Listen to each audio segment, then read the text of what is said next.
Hi, I'm Brandon Brooks, and this is the Washington International Diplomatic Academy that provides practical professional training in diplomacy.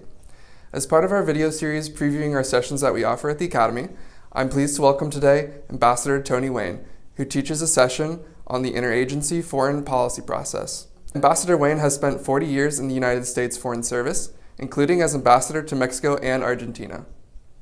So Ambassador Wayne, what can we expect from one of your sessions?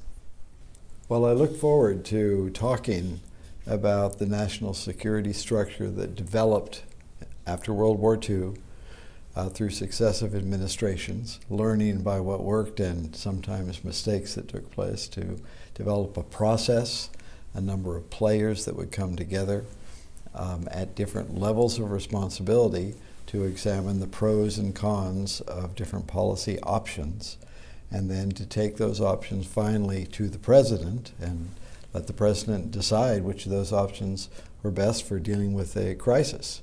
So we'll talk a bit about that history, a bit about the structure, and then we'll look at an actual case study, and the participants in the class will get to be play the part of some of the different actors on the National Security Council and actually talk through some of the issues and try to come to a decision.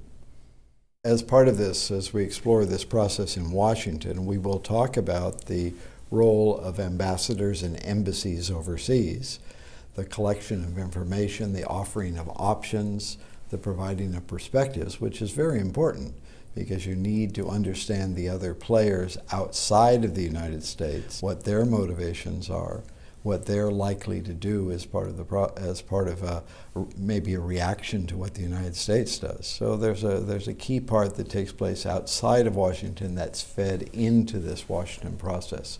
So we'll take a look at that, as well as all the interactions between the bureaucratic actors in Washington and some of the political actors like Congress or the media in this whole process.